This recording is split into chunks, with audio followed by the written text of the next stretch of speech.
All right, we'll get started. Welcome, everyone. We are going to show you today some great examples.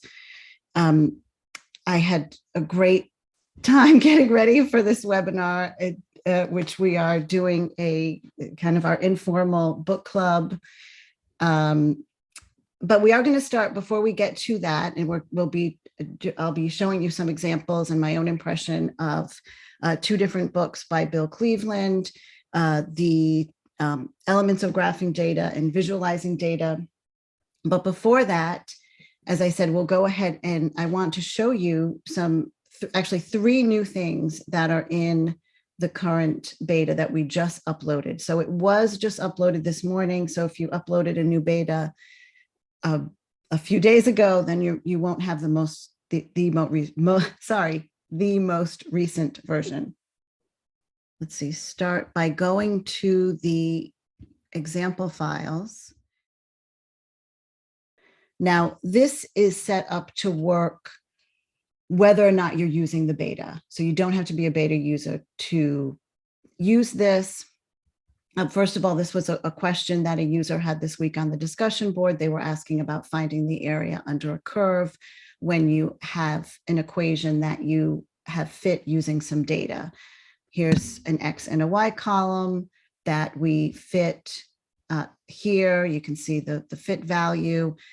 I don't think I'll go through exactly how I created this file because, well, you have it, and I want to get to my other examples as well. But what I want to show you from this is that one of the things that has not been maybe as easy as we wanted to be when you did a fit is to then evaluate that in the data table. So you would have had to pull out the coefficients into variables and then use those variables in an equation in the data table.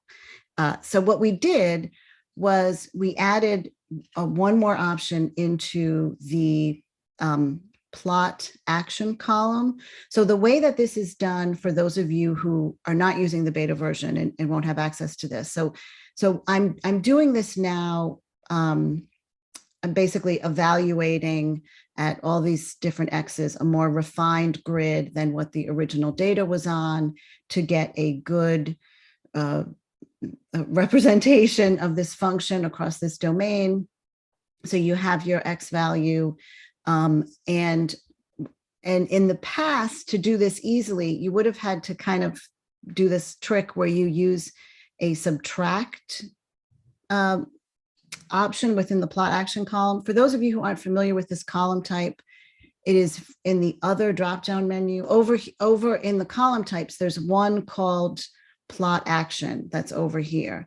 And when you have a plot action column, so that just created this object, you pick an X column, you pick a Y column, and then you pick an action that you want to do on that. So you can differentiate, you can integrate. These are all numerical approximations. But you can see here in this particular object, oops, that's not what I wanted to do. In this one, here's the X column that was chosen. It's choosing a column that just has zeros in it. And then it's subtracting from the zeros the value from the fit function. Anyway, this is kind of a sidestep. It gets you a negative, here you go, here's the zeros. It gets you a negative evaluation of the function. What we just added is this new option of just evaluate, which kind of makes sense. We'd added this initially to make it easier to calculate residuals for values that were not in your original data set. So if you change this to evaluate, it's going to use the fit function that you have created to fit this data. What's nice about this is, again, it's if you haven't used the plot action, you might need to play with it a little to kind of experiment with this and see how it works. But now that you have this fit and this calculation, now I need to change my value for the area that's being shown because it's using, there we go. Now it's not negative there anymore. And I can change the name of this column to just Y. I don't need this stuff here anymore in the version that I've changed. In any case, what you'll see is if I go over here and I now change my fit type to, say, a linear fit, then it changes, it updates the fit.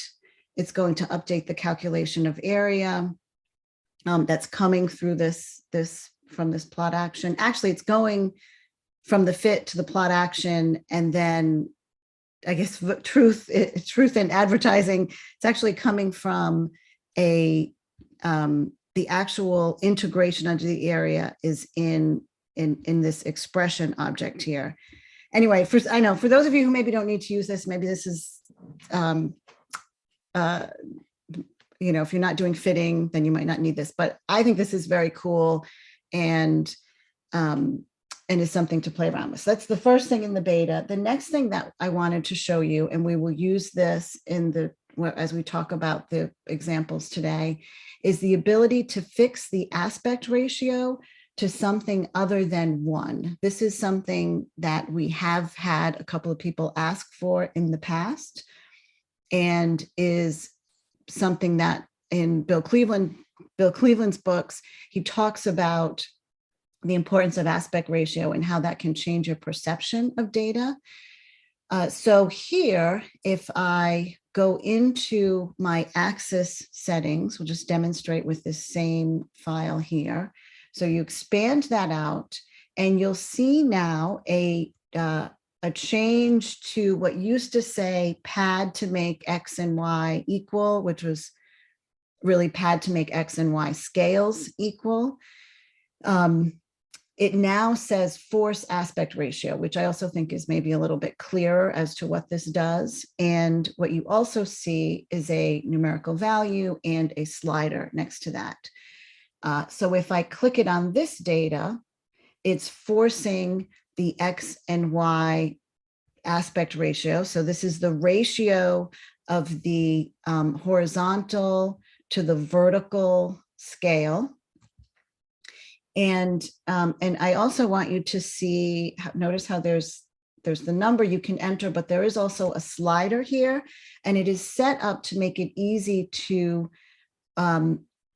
go to what we would think would be common values that people may use. So it'll snap to 1. If you use the slider, you'll see it has a snappiness to it. It'll snap to a half. It'll snap to a third. I think also on the upper end, it'll snap to 2. So I think this is a really nice addition, and hopefully for those of you who need to play with that, you can. And again, we're going to use this in another example. The last thing I want to show you before we move on to talking about the books is an addition to the region command. So I don't have this in my toolbar. I just have this in under the command menu, add a region.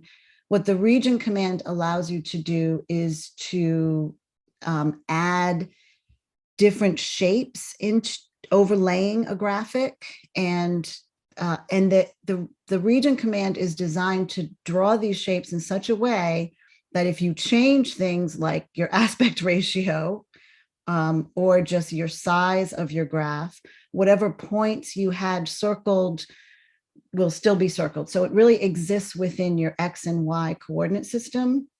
It's not just drawing a circle or drawing a square, it's within your domain. So what we added was the ability to draw an ellipse. This is something that, again, has been requested, and we thought would be, a useful thing to do. We just wanted to make sure we did this in a way that, again, stuck with that design philosophy of not changing with your data.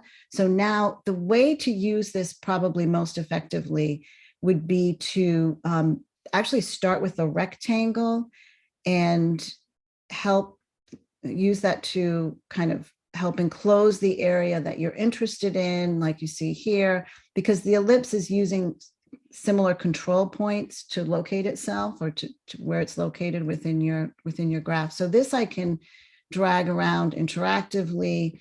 And then if I change this shape to an ellipse, Um, Now you can actually move where that ellipse is located within this domain. You can go like this and change the angle. There are control points that you can use to click the ellipse itself. As you can see here, I'm not getting it. I guess it's here it is. It's the highest point and the lowest point. Again, I'm not quite getting it here. It's maybe it could be a little more sensitive. So might tweak that a little bit, but anyway, it's there. I want to get to what I have now to talk about with the work of William Cleveland. And I guess I just wanted to actually start by saying how I was very lucky to get an opportunity to talk to Bill yesterday. He is teaching data visualization he's at Purdue University, and the books that actually I recently purchased, I'm using money as my bookmark here, are these two, The Elements of Graphing Data. These are books that actually I wish I'd sort of had earlier in my career as a scientist, as an engineer. And this was the first one that he wrote. This book was originally published in, I believe it was maybe 1985, and then was reissued in maybe 93. Both this book and the second book that is also here, Visualizing Data, this was published in 94. I really appreciated both books, but I guess I admittedly have spent more time right now recently in the Elements of Graphing Data.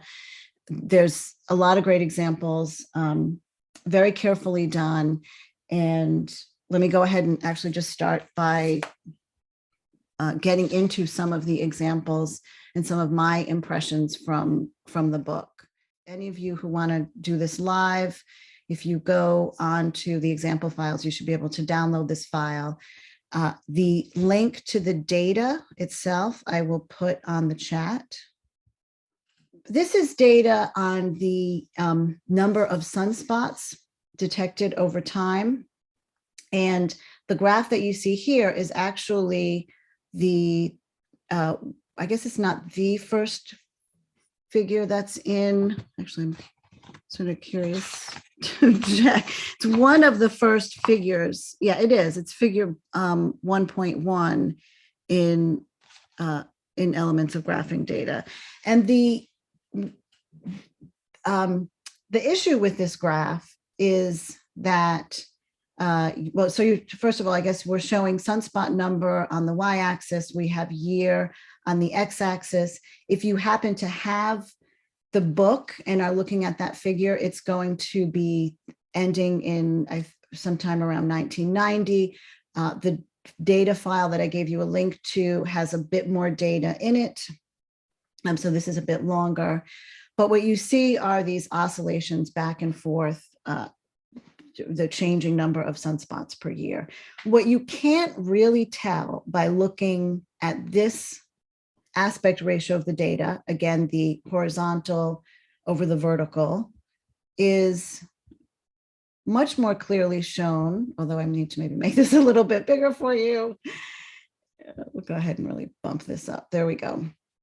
On the graph here, where if you look at this version of the data, I don't know how everyone can spot this necessarily through Zoom, but the peaks and valleys, as you look at them, what you can tell is that the emergence of one of these peaks has a sharper slope than as the peak starts to decline. That's something that's really difficult to see when you're looking at the data at the aspect ratio that you see here. One of the things that and this is in particular in Elements, at least that's where this example comes from. So what is being done is called banking to 45 degrees. And I'm not going to go into the detail of how that's actually calculated in terms of of how do you calculate what aspect ratio you should use. It's documented in the book.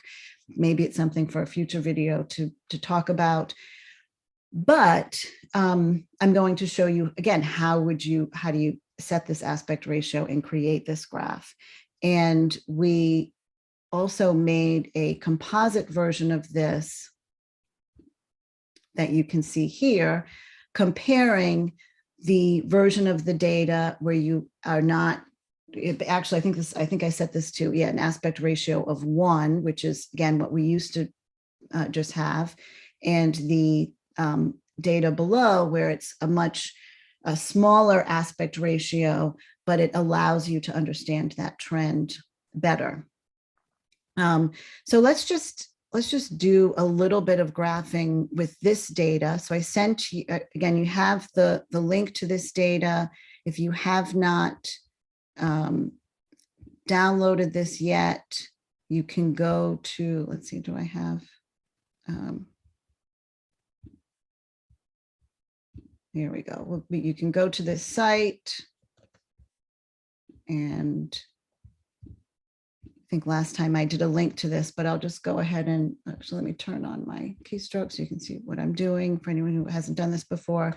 So I'm going to just select all the data, copy the data, go into DataGraph, do Command V to paste. And here I have these 2 columns of data. So going from 1749 all the way to, I can scroll all the way down to 1983 is what I have here.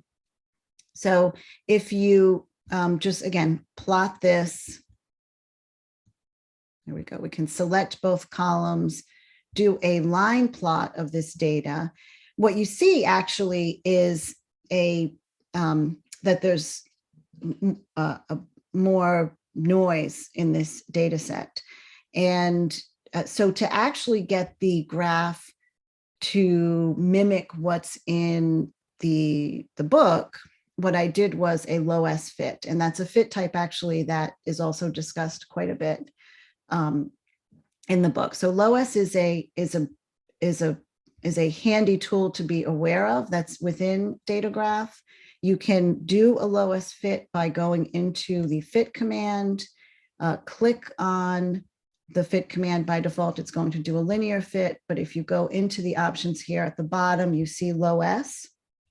And this has a slider that you can use. Actually, let me, I'll just hide this one for a moment. So you see where you can kind of interactively change the region over this. You can think of this as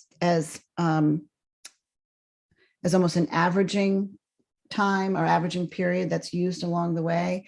So you can use the slider to interactively change it, or you can actually go in and specify an actual specific value. Since the data here the column is time, it's really years. You don't need to set this to a date column because it's already just fractional years.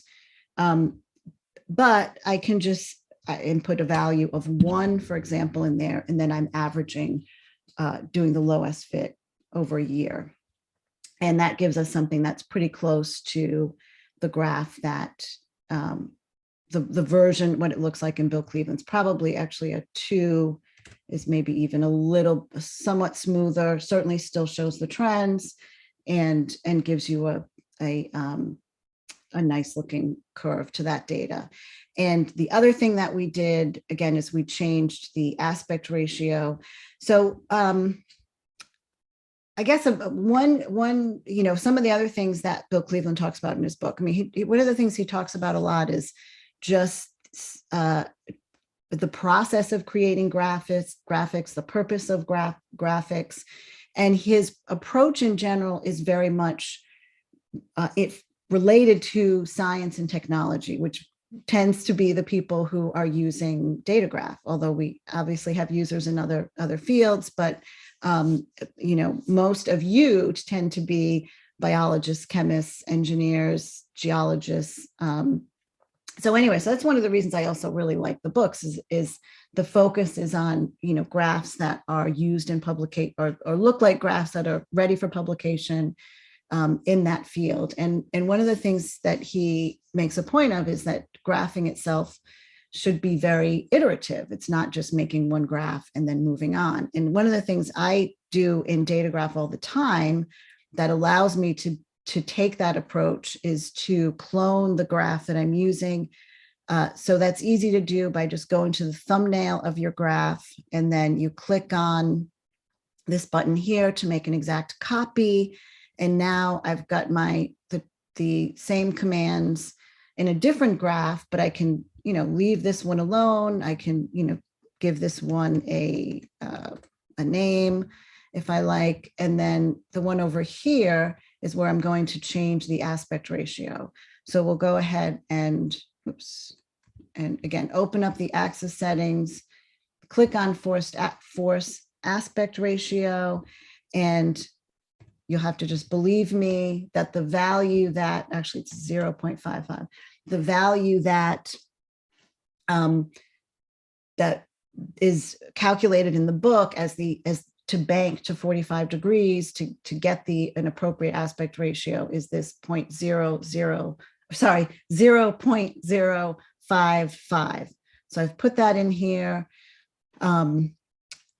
If you're using the release, you can still change what the aspect ratio is by changing the graph size. So you notice how here I can, get something that's pretty close to what an appropriate value would be according to the equations that are presented in the book. Now, another handy trick to realize is that if you use this approach of adjusting the size to where, at least from an eyeballs perspective, it looks like the appropriate aspect ratio, then you can go into the canvas settings, click on the gear menu, and there's an option for fix current size. And now look what happens. Now when I change my window, my graph here is no longer dependent upon the size of the canvas itself. It will just stay at that size, and you can see how the size in pixels at least is shown here. Okay, so that's a handy thing to realize. On this one, where I've fixed the aspect ratio, I can still do sort of the same thing. I can get it sized to where I want it, and again, fix current size, and now I've got a graph. And let's see, so, and I see there's a question there. I'm going to I'll email you about that. Okay, so so that's one thing. And so the next one that I have is actually related to graph construction. And I wanted to, actually, let's do this slightly differently, where I'm going to use the presentation mode within DataGraph. Also just give you a chance to see what that's like if you're interested in trying that. When you're in DataGraph, you can present any graph that you're looking at by saying view and presentation, and then you say present in window, and it creates, actually did it on my other screen here, it creates a separate window viewing environment. And you'll notice that on your DataGraph file itself, that you can't, the thumbnails will have this image that shows you where the graph is being presented to. So you can change, oops, let me minimize this.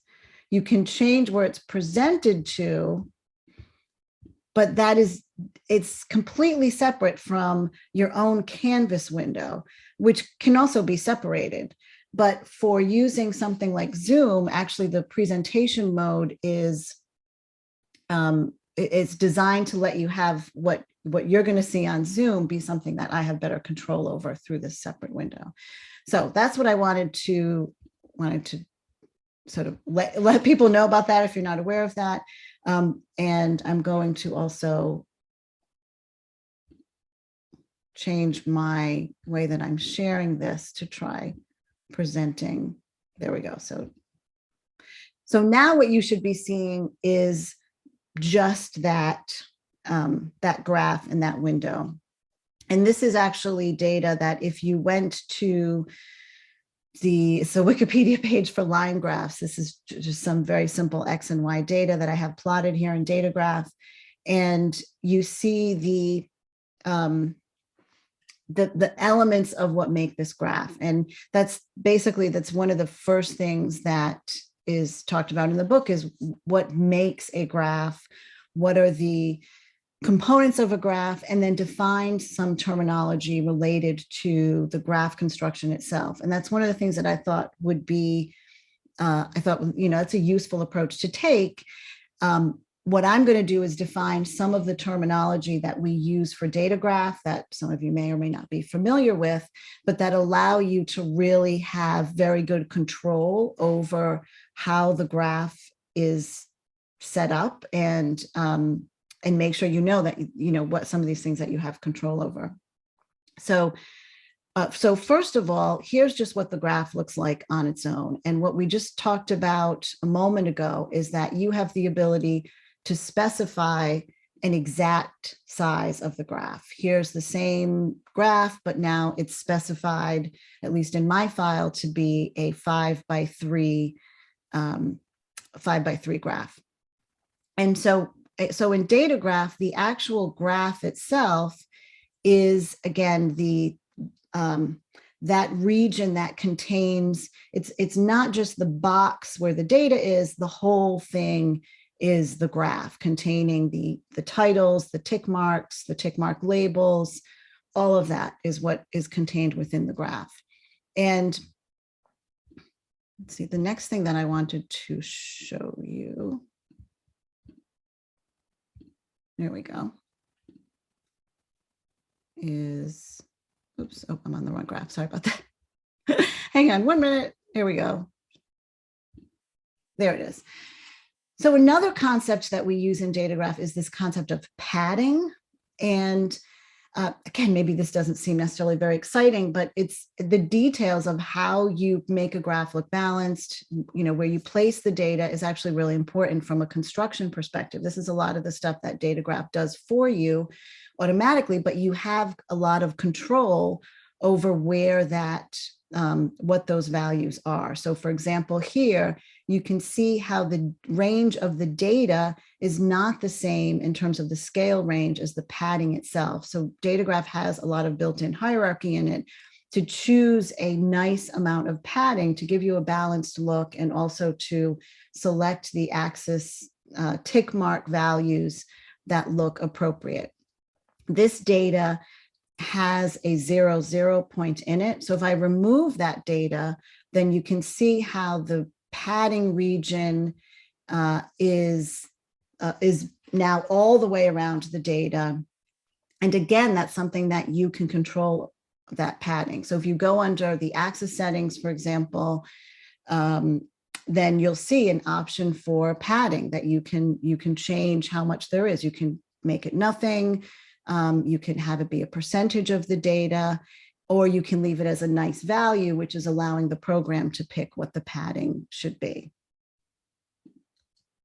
Okay, and then the other things that I wanted to show you here, let me actually hide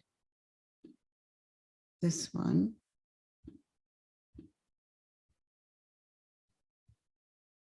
Oh, this actually, okay, this is different. I forgot that I put this in here. So another detail that, again, this is maybe kind of geeking out on what, thinking about a graph. DataGraph by default will always place your tick marks on the outside of a graph. Now, I know there are programs out there that do just the opposite, that have the tick marks going inward. And And that was a very specific design choice that was made when DataGraph was developed, to have the tick marks be outward, because of the fact that the inner portion, where your Cartesian grid is meant just for your data. And that's one of the things that Bill Cleveland also talks about, that I'm glad we were consistent with his recommendations. He also tends to draw graphs that have the tick marks above and to the right. We don't do that by default, but you can do that. You can use an extra axis command to make those tick marks that go on either side. So again, the default here for us would be like this, where you just have the tick marks and the tick mark labels going on the outside of the data. Oops, okay, let me show that again, sorry. Okay, so the other thing I wanted to point out is the idea of a margin. Again, sort of the terminology. When we say margin, what do we mean? And we mean the distance between the graph itself and the XY coordinate system and the edge of the graph. And these are things that it's set by default, but it's absolutely something that you can control. You can go into the Canvas settings and you can set units of measure. If you want margins of 1 inch or a half an inch, you can change those values. Other terminology that we use, certainly the y-axis and the x-axis. We also have an actual axis box, so you can see, well, actually that's the axis here, but I guess what I wanted to point out to you in particular is this portion here, where the entire margin that you have from the edge of the graph all the way outside of the graph is something that is really that distance comes from 3 different things. It comes from the numbers and the tick marks themselves. And then it also comes from having a label there. And on the axis settings, you can uncheck whether or not you have the y-axis shown. So you can see here, I've removed my y-axis. Actually, this is one of the reasons why DataGraph is also nice for schematics. So if I toggle the y-axis on and off, again, it's something that you can control. You don't even have to have that there. You also, so that total distance you can just remove. You also have the ability to control the, oops, I did not want to, that was the wrong thing to show. Oh, I'm doing so well in my showing these here. Okay, let me, it's funny, I don't see that on my own.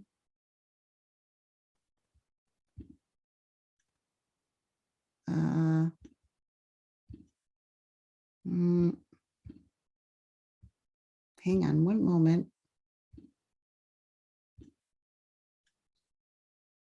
Well, somehow I've added that last one. I'm clicking around too many places. Okay, so we'll just go with this. So I just wanted to point out that one more thing you have control over in the axis settings is this space between the edge and the graph itself. And this is referred to as the space for the x-axis or the y-axis. And it's the amount of distance you have for the numerical values for the tick marks. Now, a lot of things will change automatically based on font sizes, based on, numerical values. This is something that you pick sort of whether you want it to be wide or narrow. And when you do, it will adjust accordingly, but it doesn't just change if the numbers are big. So let's now go ahead and I'll go back to sharing in the, oh, I see, that's what I wanted to turn off. Back to sharing my full screen. There we go. So now you should be seeing my full screen again. We'll go back into this view, expand DataGraph out. And so here you can see this space setting. I don't know, it's maybe not a standard, again, standard terminology, but on this graph, if I go over here to any of these graphs, for example, and I right click, so I'm doing a what we call a control click or 2 fingers on my mouse pad. Here's where you can see shortcuts to changing these settings. I can change my y-axis in terms of reversing it, logarithmic, reverse log. But this y space is how much space do you have for that number. You can also change things about the tick marks. And again, the padding, where the padding is referring to within the axis itself. If I want to have no padding, now you see how the data goes right to the edge. But if you change the padding to a nice value, now it's going to give you that little bit of a buffer on either side. And the Y space, if I want this to be really wide, if I have very long numbers, then I can make that really wide. If I want it to be very narrow, I can do that quickly from here. All these settings are over in your axis settings over here that you can also change them. But I just want to make sure you, again, it's a little bit of semantics, but knowing what this terminology means, how we refer to some of these things will help you be much faster and effective at changing these. Okay, let's go ahead and go on to another example. One of the other things that I really appreciated in the discussions in Bill Cleveland's book is the fact that there's a big discussion about the idea that when you look at a graph, you should be able to almost immediately understand what that graph is telling you. At least he doesn't believe that. There is, but people will tell you that, I've definitely heard that your graph should be, very easy to understand. You just should look at the graph and just figure it out. And your graph should be clear. You should be judicious about not putting too much data on a graph. He has some great examples of that, where people have a tendency to want to put so much on a particular graph that it can end up being a little bit too difficult to understand. So it's okay to have white space, don't be afraid of that. But I really like the point that a graph, although it should be something that is within itself contained in terms of between the caption and the figure itself, being able to understand the data.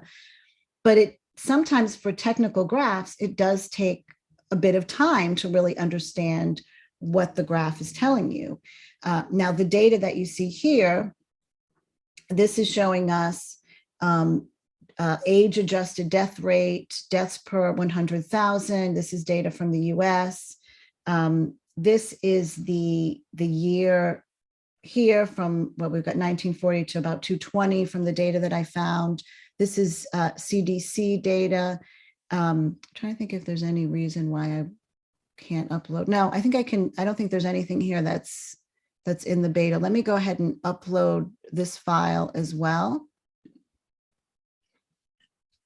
And this is very similar to a graph that he shows within DataGraph. In fact, the graph that he uses to illustrate, within the elements of graphing data, the graph that he uses to illustrate terminology relating to constructing a graph is actually very similar to the data that you see here, where it is, where we have this data on heart disease, and it's kind of interesting to see how from about, well, this is about pre-1950, that the if you total up all the other major causes of death, then they actually eclipse heart disease in the year that's shown here. Now, this is I did this slightly differently than his graph, but it's kind of inspired by that.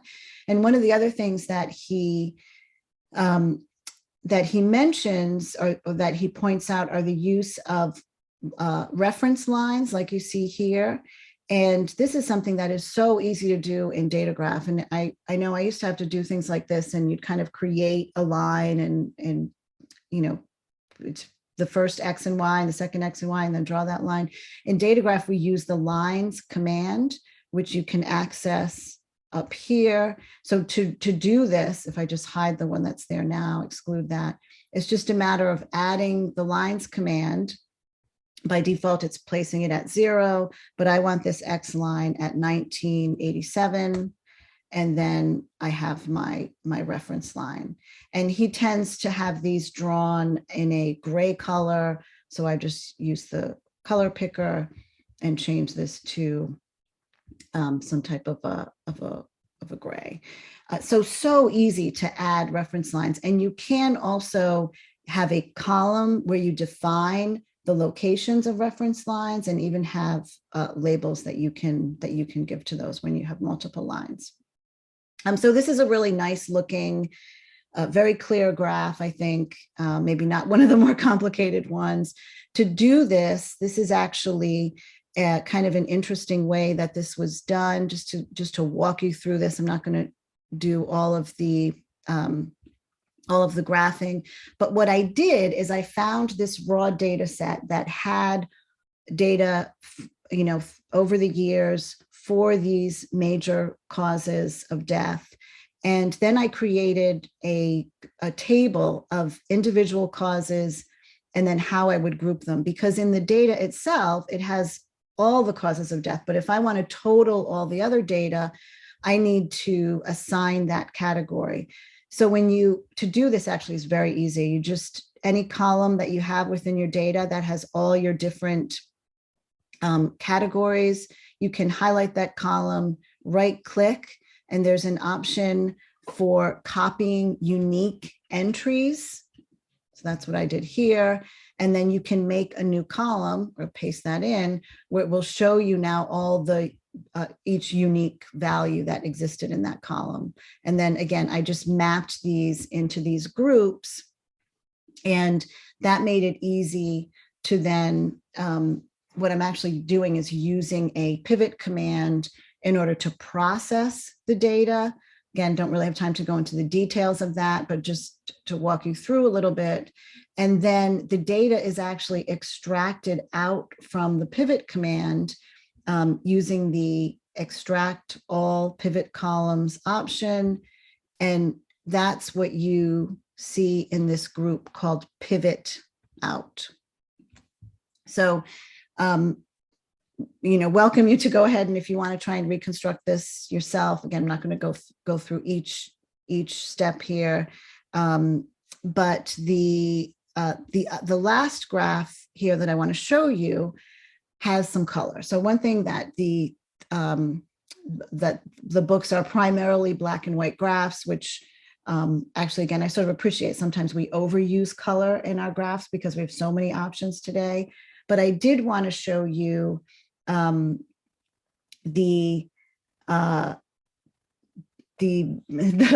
version here, which shows the data now, not just for heart disease, but shows it points that are color coded. And this also, it's very easy to make. This is actually just using the raw data. I don't need to do any data processing.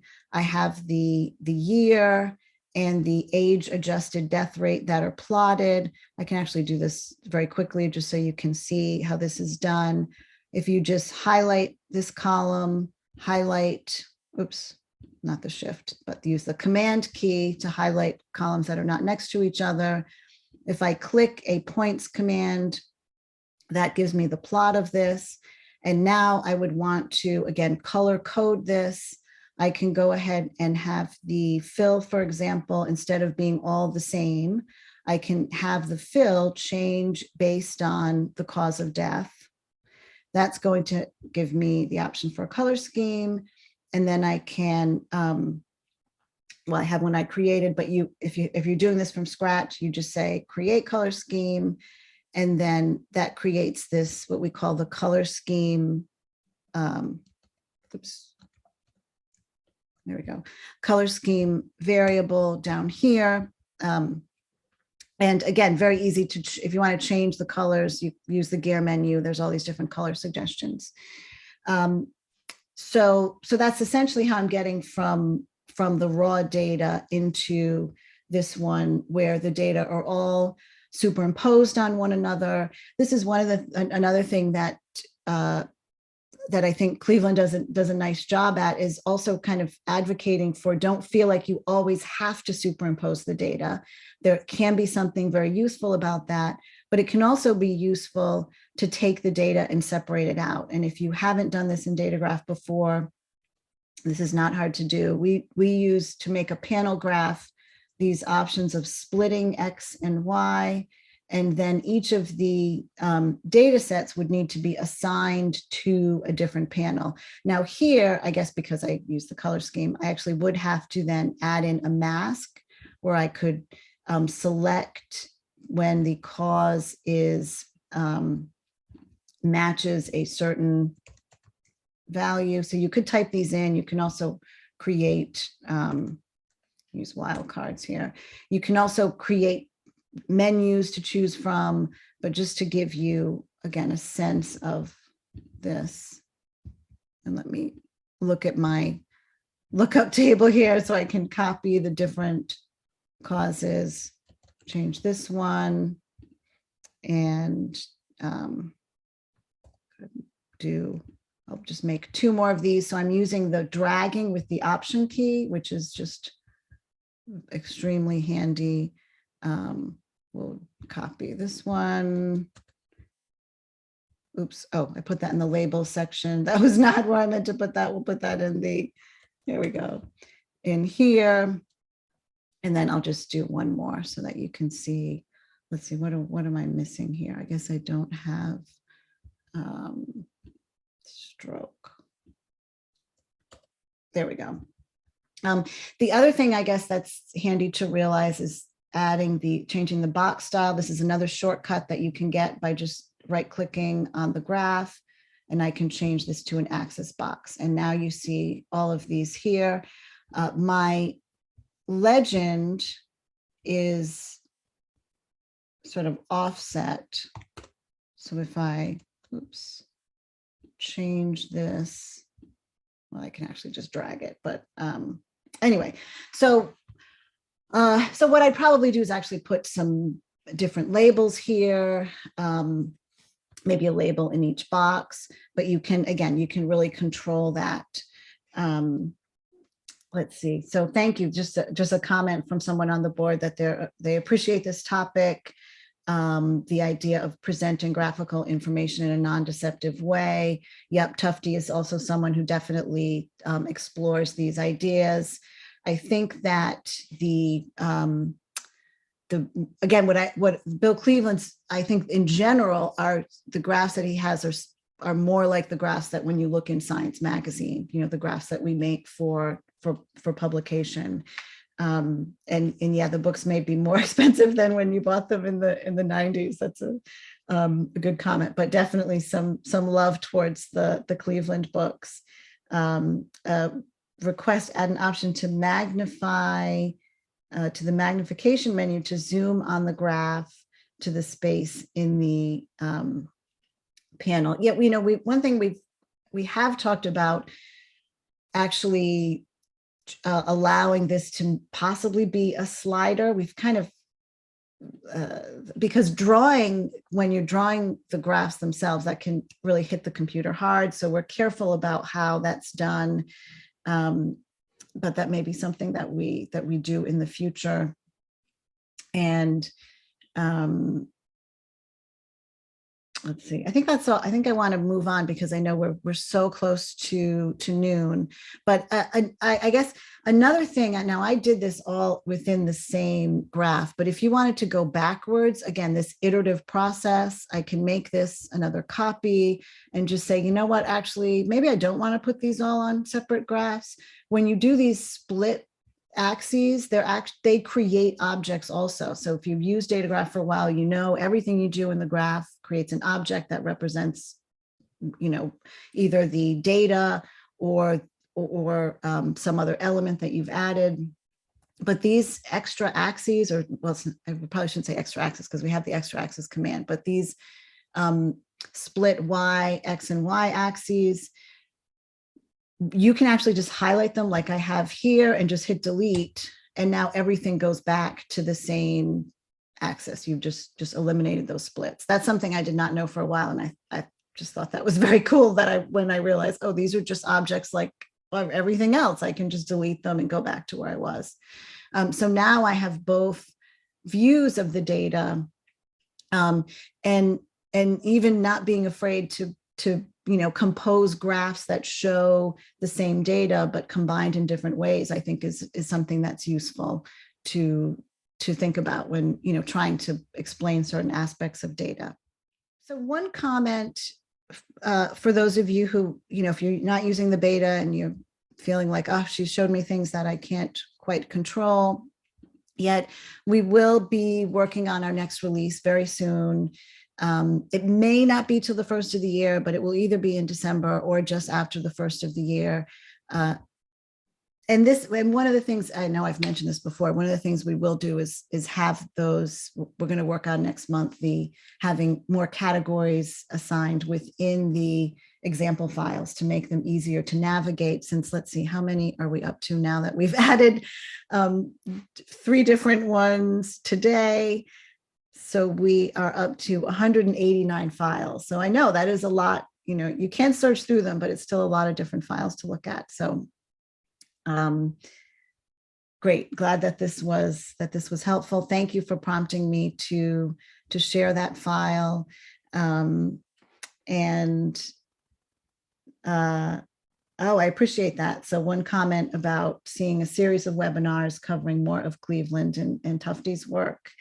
I also got John, I believe it's John Tukey's exploratory data analysis book. That's a classic that I recently got a new copy of that. So I think that is useful, and they're great examples for going through. And I hope that this is a helpful format to not just show you some of the examples, but to kind of work through some things within DataGraph as we talk about some of these. And again, I do want to give a really big thank you to Bill Cleveland for talking to me. We talked for quite a while yesterday. He's a very interesting guy and has done a lot of really great work. And I'm trying to think of something more eloquent to say in that regard, but I really appreciate, as I think someone put on the chat, the emphasis on making very clear, concise graphs that really illustrate data clearly. But again, it's not meaning that you should suddenly understand everything. Still requires time to really look at that information and to process it. And so we shall continue. I'm not sure what our schedule will be. We're not going to do a live webinar next week. I don't know what we're going to do in December. I'm still sort of thinking about that a bit. Because obviously there's, people take vacation and things like that. But I hope that everyone has a great weekend. We have next week is Thanksgiving here in the US. It's also sort of nice to just have a week off in general, but we maybe we will do another follow-up on this in December, but I'm still contemplating that a bit. So in any case, I thank everyone for attending, and we will be we'll edit this webinar a little bit and post this on YouTube. I really appreciate the positive feedback on the chat. That definitely is motivating. We appreciate that. So have a great weekend, everyone, and we will see you next time.